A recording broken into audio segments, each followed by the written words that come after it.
Baik, untuk pemirsa Radio Guntur dimanapun berada yang ingin bergabung bersama kami di 23455, Tias persilakan. Dan sepertinya sudah ada yang bergabung. Tias, sapa dulu. Halo, selamat pagi. Halo, selamat pagi Tias. Halo. Dek Karyana. Oke, Pak Kadek Karyana, langsung Pak Kadek. Selamat pagi Bu. Bu Eli ya. Iya. Dan Bapak satu lagi siapa tadi? Agak kerap suara saya dengar. Namanya mohon maaf, selamat pagi. Begini. Kalau menurut pandangan saya ini, BPJS ini sebuah perusahaan yang luar biasa gitu, anak emas gitu ya. Bayangkan di saat seperti ini naikkan naikkan tarif gitu ya. Dan sudah di Perpres 75 itu sudah dibatalkan gitu ya. Bayangkan putusan MA pun ditabrak sama presiden, itu luar biasa ini. Nanti kalau masyarakat lagi dengan Perpres 64 ini dikabulkan sama Mahkamah Agung, pasti bikin Perpres lagi gitu. Jadi Mahkamah Agung ini kayaknya udah ompong gitu. Oke. Nggak. Kalau menurut saya udah nggak ada fungsinya ya, sepertinya tanda kutip gitu. Habis buat apa gitu lembaga setinggi itu keputusannya bisa ditabrak-tabrak gitu. Oke. Itu kan tidak mencerminkan asas keadilan kalau menurut saya gitu ya. Menurut orang lain tidak. Biasanya perusahaan-perusahaan yang katakanlah plat merah gitu ya, biasanya saya bilang plat merah aja. Kalau gagal dalam beroperasi gitu, harusnya Dewan Direksinya itu dievaluasi gitu. Ini sudah dibilang gagal lah itu memenuhi target. Malah rakyat yang dibebani untuk naik gitu.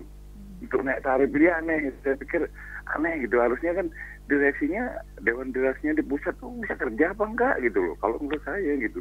Kenapa kok tarifnya dinaikkan, nggak dievaluasi dulu gitu loh. Nah ini yang seperti ini. Terus tadi Ibu juga tidak pernah membahas tentang turun kelas. Kan yang ramai itu sekarang turun kelas Bu. Nah kalau turun kelas, apakah fasilitas obat yang didapat itu, yang kemarin di kelas yang lebih dulu kalau dia turun, apakah mendapat obat yang sama apa gimana gitu? Nah ini perlu juga dijelaskan Bu. Saya kan peserta kelas 1 terus terang aja, nggak pernah nunggak saya terus, pernah nunggak saya gitu, dan mandiri ya. Jadi seumpama gitu, karena dalam kondisi seperti ini pingin turun kelas gitu. Nah apakah nanti obat-obat yang setiap bulan didapat itu sama. Atau dikasih separuh gitu apa gimana gitu kan, itu biar jelas Bu. Karena jelas kalau bilang pemerintah sudah memberikan apalah itu tadi yang ceritanya Ibu itu, kalau saya pikir itu lip service aja, intinya sudah menaik gitu loh. Sudah naik, intinya sudah naik lah, jangan lagi dibayar oleh pemerintah sekian, pokoknya ini sudah naik, rakyat dibebani dalam kondisi seperti ini. Jadi ini tinggal kata-kata angin surga aja gitu loh. Jadi seperti lebih baik pelayanannya dijelaskan kalau dia turun kelas segini gitu. Kalau masalah dibahas Perpres 7564 ini sakit kuping saya denger itu loh. Keputusan Mahkamah Agung kan ditabrak. Gimana lagi nanti kalau keberatan lagi masyarakat ngajukan lagi, ditolak sama Mahkamah Agung, bikin Perpres lagi gitu. Ya suwun-suwun masalahnya gitu loh. Nah inilah yang perlu dijelaskan. Sebagai masyarakat awam, saya bukan tidak senang dengan pemerintah, tidak, cuman aneh aja gitu loh.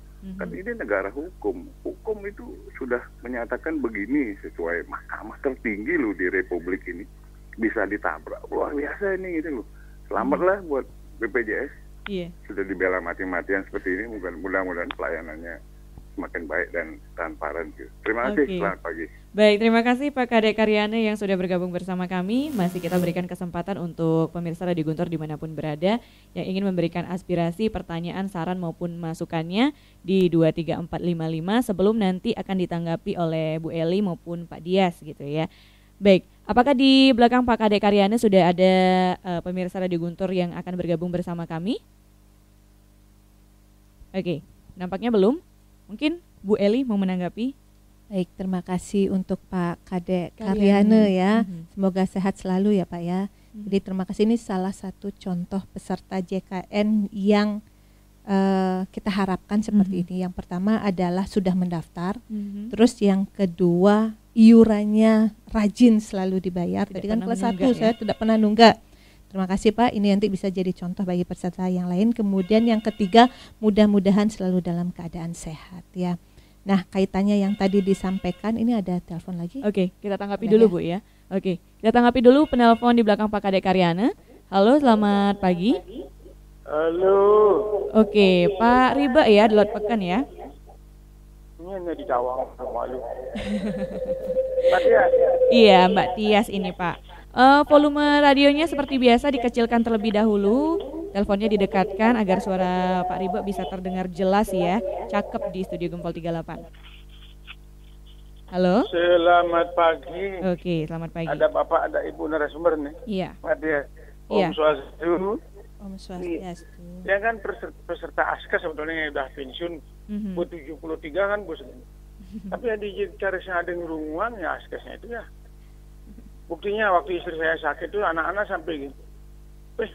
Coba kan gue ngusung ASKA ngalan sangat memek. Memang KAR memang 2018 istri saya meninggal. Makanya waktu perawatan di rumah sakit pakai anak-anak dengar itu mau tama dengan itu ASKA ngalan sangat yang kata. ASKA sampai sekarang saya belum. Maunya kan akhirnya bisa ikut di BPJS JKN. Sing bani lepas ini biar bagaimana suatu saat kita memerlukan penanganan biaya ada. Aman saya lah. Iya. Nah, mudah-mudahan ini silakan, saya betul-betul salut dengan adanya ini. Sehingga sangat membantu apalagi kalau ada punya tunggaan itu hanya 2 tahun dibayari lagi. Waduh. Berapa itu kan ini? Iya.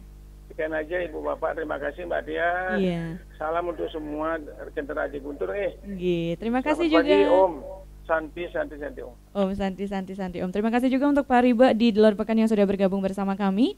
Di belakang Pak Riba masih Tias berikan kesempatan untuk satu penelpon lagi yang ingin bergabung bersama kami di 23455 untuk menyampaikan aspirasi, saran, masukan ataupun kritiknya gitu ya terhadap topik yang kita bahas mengenai sosialisasi Perpres nomor 64 tahun 2020 sebagai dukungan pemerintah untuk mewujudkan ekosistem JKN yang berkesinambungan. Tadi sudah panjang lebar sekali dijelaskan oleh Bu Eli perbedaan dari Perpres nomor 64 dan juga 75 sebelumnya itu bagaimana, dan belum ada yang bergabung bersama kami sepertinya. Ya sudah, kalau gitu Tias persilakan Bu Eli melanjutkan tadi tanggapan untuk Pak Kadek Karyananya. Karyana ya. Jadi tadi terima kasih Pak Kadek. Tadi juga sempat ditanyakan, ini kan ada yang turun kelas ya. Terima kasih. Jadi diingatkan ya sama Pak Kadek, ada kita di Perpres 64 ini juga selain relaksasi juga BPJS memberikan kesempatan gitu kepada masyarakat yang ingin turun kelas. Jadi kan ini masyarakat yang sebelumnya, jadi kalau dibilang ini naik apa turun gitu. Kalau dibandingkan Perpres 75 ini turun sebenarnya semuanya. Kemudian kalau dibandingkan Perpres sebelumnya ini memang ada segmen-segmen yang kelas 1, kelas 2 yang mengalami perubahan. Jadi kalau dibanding Perpres 82 memang istilahnya naik, tapi kalau dibanding 75 ini turun sih semuanya. Nah, kaitan dengan yang tadi disampaikan putusan MA ini memang di bagian bawahnya menyebutkan bahwa BPJS diminta, pemerintah diminta untuk mengkaji gitu, walaupun dibatalkan putusannya, tetapi diminta untuk mengkaji dan membuat kajian aktuaria gitu, yang bisa membangun iklim ekosistem yang berkelanjutan. Jadi di putusan MA seperti itu.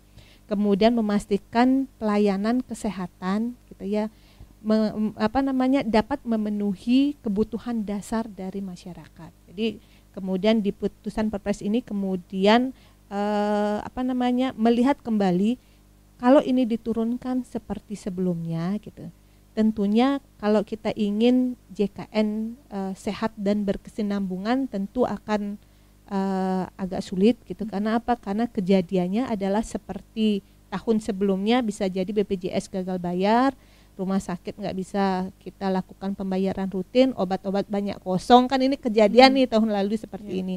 Nah kalau ini kembali seperti itu, pemerintah merasa ini akan menjadi balik lagi kita, pelayanannya menjadi jatuh lagi nanti gitu. Dan yang merasakan adalah teman-teman fasilitas kesehatan yang melayani tentunya gitu ya. Nah kemudian atas dasar itu kemudian Perpres 64 ini kemudian dibuat untuk menyeimbangkan antara ekosistem program JKN yang berkelanjutan, pelayanan bisa kita tuntut ke Vaskes ya, karena pembayaran sekarang rutin loh sekarang. Artinya tuntutan masyarakat kita bisa sodorkan kepada fasilitas yang kita ada kerjasama, kita udah bayar lancar. Artinya jangan sampailah ada lagi obat kosong, kemudian misalnya pelayanan-pelayanan yang tidak maksimal gitu ya. Karena apa? Karena keterlambatan pembayaran, masalah-masalah seperti itu.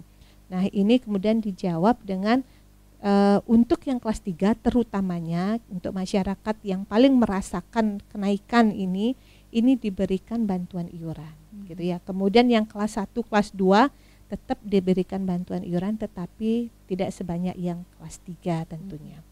Nah, untuk yang tadi disampaikan Pak Kadek Karyana, turun kelas ini gimana?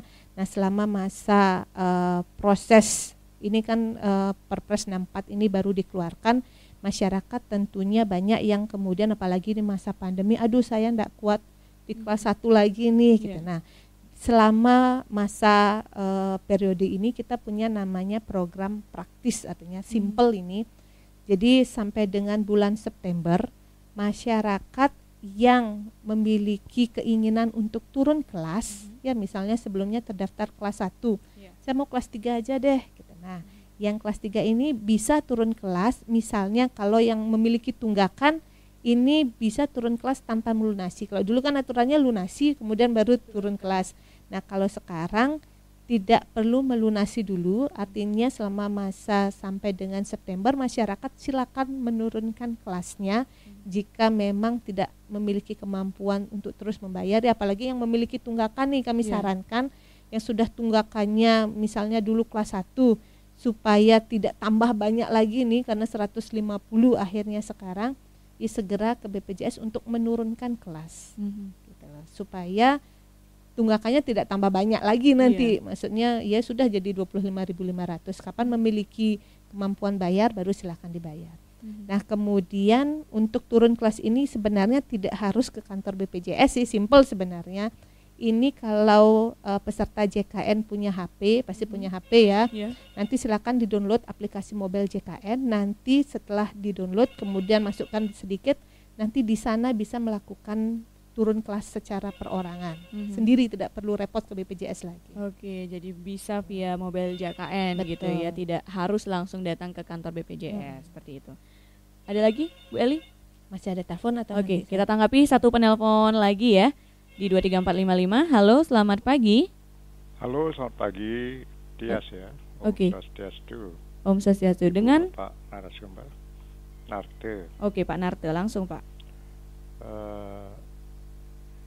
Kalau ada contoh ya, dia pakai BPJS dengan mungkin golongan ya, kemudian ngamar di kelasnya tertentu. Kalau dia minta naik kelasnya, kemudian kan dia selebihnya bayar sendiri ya. Nah, mungkin ingin untuk kenyamanan, mungkin kondisi keluarga. Nah, apakah kekurangannya itu waktu dia keluar dari rumah sakit, bolehkah dicicil berapa kali, atau katakanlah dia nambah lagi 1 juta 2 juta karena memang keinginan kan gitu, kelasnya naik. Nah, ini pertanyaan saya pertama. Jadi bisakah ada kebijakan misalnya, karena gini, kadang-kadang di kelas A atau 2 itu penuh, di kelas 1 masih, jadi dia ya mungkin ada yang keinginan, mungkin juga ada karena faktor penuh. Bisakah ada kebijakan untuk dicicil? Kedua, adakah beda jasa medis dokter di melayani BPJS dengan tidak BPJS? Karena kan ada kesan kalau BPJS, nah sepertinya kesan orang ngomong-ngomong. Kalau saya kan biasa karena ngobrol dengan dokter, karena kenal, pemeriksaannya beda.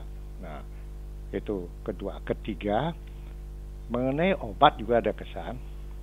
Kalau obat Kalau BPJS obatnya itu sepertinya standar yang murah, bukan berarti murah mungkin tidak menyehatkan. Orang sakit itu kan ingin cepat sembuh, sehingga kalau yang mahal sepertinya jarang atau benar atau tidak itu diberikan kepada peserta BPJS. Sehingga untuk BPJS ini apakah ada perbedaan standar obat, sehingga konteksnya itu apakah ada jasa obat juga dari dokter. Sekian, Om Santiago. Baik, terima kasih Pak Narto yang sudah bergabung bersama kami. Kita cukupkan saja untuk 3 penelpon tadi.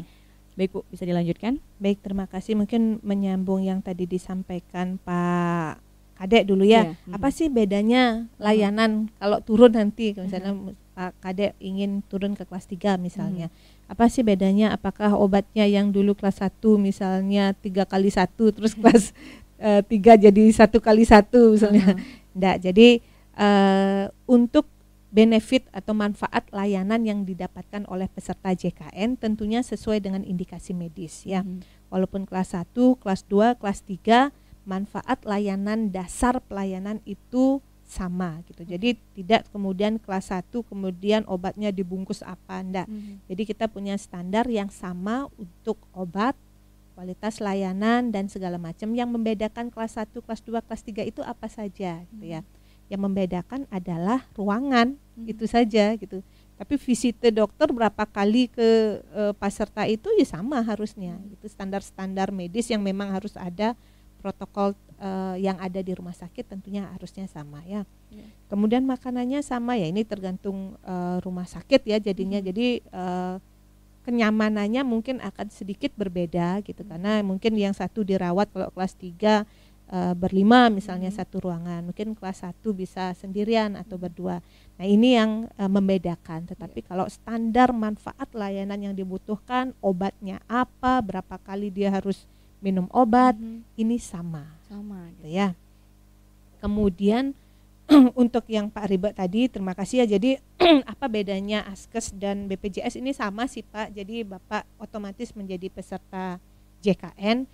Jadi peserta JKN ini adalah peserta gabungan yang dulu Askes, Asabri, semuanya bergabung menjadi satu, namanya peserta JKN, Jaminan Kesehatan Nasional, yang badan penyelenggaranya adalah BPJS Kesehatan. Gitu ya. Jadi kalau Askes saya mau daftar BPJS nggak usah Pak. Jadi otomatis peserta Askes, Asabri, kemudian saat ini ditambah lagi masyarakat umum boleh daftar. Ini menjadi segmennya seluruh penduduk Indonesia. Kemudian untuk Pak Narte yang tadi disampaikan, peserta golongan teratas ingin naik kelas misalnya ya. Bisa Pak, bisa naik kelas. Kemudian ketentuannya adalah maksimal 1 tingkat dari kelas H-nya. Misalnya kelas 1 terdaftarnya, ingin naik boleh ke VIP gitu ya. Misalnya terdaftarnya kelas 2, boleh naik kelas, boleh nanti di kelas 1 nanti maksimal gitu ya. Kemudian selisih pasti akan di awal disampaikan oleh rumah sakit bagi masyarakat atau peserta JKN yang saya ingin naik kelas nih gitu. Pasti di awal ada persetujuan dari rumah sakit, saya yakin namanya informed consent, untuk memastikan peserta tersebut siap akan ada selisih tentunya dari standar dari haknya gitu ya. Kemudian bisa dicicil apa tidak, nah ini tentu dengan rumah sakit ya kebijakannya seperti apa, tapi intinya BPJS membayar nanti sesuai dengan hak kelasnya. Harapan kita sih sebenarnya sesuai kelas saja ya, supaya tidak ada iur biaya yang dirasakan, karena otomatis menjadi tarif umum kalau di VIP, kemudian baru dikurangi dari tarif BPJS, ya lumayan nanti. Kemudian beda obat atau beda jaspel nggak antara BPJS? Nah ini tentunya rumah sakit yang lebih paham, tapi intinya untuk masyarakat mungkin perlu ketahui saat ini rumah sakit yang ada, terutama mungkin kita bicara yang di Beleleng ya, 80-90% pasien yang masuk ke rumah sakit tersebut adalah pasien JKN. Jadi rugi kalau sebenarnya fasilitas kesehatan membedakan atau menganaktirikan pasien JKN sebenarnya. Karena ini adalah pelanggan yang tetap yang pasti ada. Jadi rumah sakit ini sebenarnya saat ini akan hidup kalau menjadi providernya BPJS Kesehatan. Jadi rumah sakit kalau tidak bekerja sama melayani peserta JKN saat ini pastinya sepi dan mati mungkin ya, karena masyarakat apalagi di Buleleng sudah 93% ini sudah tercover BPJS. Gitu ya. Jadi jangan khawatir Pak kalau merasa nanti beda nanti layanannya, nanti jangan khawatir, tolong info ke kami, nanti menjadi komitmen kita bersama sesuai dengan Perpres 64 ini tahun 2020 ini menjadi tahun layanan bagi BPJS Kesehatan. Kita ingin kualitas layanan semakin baik, kemudian tentunya kita berharap tidak ada lagi diskriminasi pelayanan ya untuk peserta JKN. Jadi kalau masih menemukan saya ini, nanti tolong diinfo kepada kami. Di tiap rumah sakit biasanya sudah kami pasang di titik-titik layanan ada nomor hotline yang bisa ditelepon apabila butuh informasi ataupun ada keluhan. Kemudian untuk obat standar, apa bedanya? Nah ini kita punya namanya formularium nasional, Fornas istilahnya, daftar obat untuk JKN, tapi kembali lagi di Fornas ataupun di ketentuan JKN tidak ada batasan obat. Jadi semuanya jelas atas indikasi medis, gitu ya. Jadi kalau memang secara indikasi medis ini dibutuhkan, rumah sakit berkewajiban untuk memberikan. Jadi kalau memang tidak indikasi medis diberikan, ya artinya ya tidak memerlukan, tidak perlu gitu. Nanti dicek kalau memang indikasi medis diperlukan kemudian disuruh bayar, tolong info ke kita. Gitu ya. Kemudian kalau obat-obat paten, kalau yang JKN enggak. Nah ini nanti coba dilihat kembali di Fornas ini, bahkan obat-obat yang paten sekalipun ada. Kemudian masalah paten tidak paten itu sebenarnya adalah pilihan, karena sebenarnya isinya sama. Ini yang mungkin masyarakat saya salah kaprah gitu ya, obat generik terus lebih lambat nanti menyembuhkan, tidak. Jadi obat generik ini sebenarnya obat yang sama isinya dengan obat paten yang mungkin bungkusnya berbeda. Ya, cuma masyarakat lihat bungkusnya kok lebih cantik, kemudian jadi lebih cepat sembuh, enggak, tapi isinya sama loh. Paracetamol itu nama obat generiknya, isinya apa? Sama untuk menurunkan panas. Di pasaran ada banyak merek ya, apa mall itu kan banyak itu. Nah itu yang membedakan harganya, tapi isinya adalah paracetamol. Khasiatnya sebenarnya sama. Tujuannya sama-sama menyembuhkan. Masyarakat mungkin kalau ini saya minta obat generik aja sama kok. Gitu. Nanti kita juga selalu menyampaikan kepada fasilitas kesehatan untuk tidak memberikan informasi yang salah juga bahwa ini sama kok sebenarnya khasiatnya, benefitnya juga sama. Oke, terima kasih Bu Eli. Pak Dias, ada yang ingin ditambahkan mungkin? Atau sudah cukup? Sudah cukup, oke. Bu Eli, sebelum Tias akhiri, mungkin ada closing statement yang ingin disampaikan kepada pemirsa Radio Guntur yang ada di rumah. Baik, terima kasih Mbak Tias. Selamat pagi juga untuk seluruh Sobat Guntur. Terima kasih tadi sudah banyak penanya. Saya rasa semuanya juga sama-sama ingin melihat program ini seperti apa. Kita sama-sama ingin melihat program ini bisa tetap sehat, berkelanjutan, dan kita sama-sama ingin memastikan dengan Perpres 64 ini tidak hanya iurannya disesuaikan, kan harapannya bersama, kita juga komitmen ingin memastikan pemberian manfaat kepada masyarakat di fasilitas-fasilitas kesehatan yang bekerja sama semakin baik. Jadi ada komitmen-komitmen yang sudah dibuat oleh BPJS Kesehatan dengan rumah sakit, dengan dokter keluarga, dengan klinik, dengan puskesmas yang di 2020 ini banyak hal-hal yang kita sudah coba untuk memperbaiki kualitas layanan. Nanti mohon masukan juga, mohon apabila ada hal-hal yang ingin disampaikan bisa menyampaikan ke BPJS Kesehatan langsung, bisa ke 1500-400 kalau ada informasi dan segala macam yang dibutuhkan, bisa ke kantor cabang atau ke nomor-nomor kalau membutuhkan layanan di tiap rumah sakit kita sudah pasang di IC tiap rumah sakit.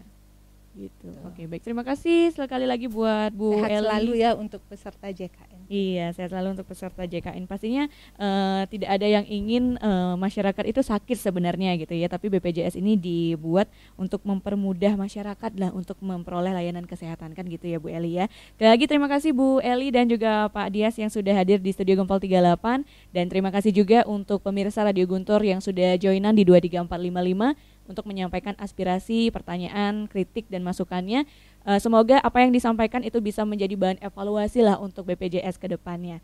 Untuk pemirsa Radio Guntur yang juga kelewatan obrolan pagi kali ini, Anda bisa langsung cek di YouTube-nya Radio Guntur, nanti di sana ada video obrolan pagi. Jangan lupa di-subscribe biar tidak ketinggalan video-video menarik lainnya dari kami. Kalau ada kritik, saran, masukan, ataupun pertanyaan lainnya, silakan tinggalkan di kolom komentar. Baik, sekian obrolan pagi untuk edisi hari ini. Sampai jumpa di obrolan pagi berikutnya.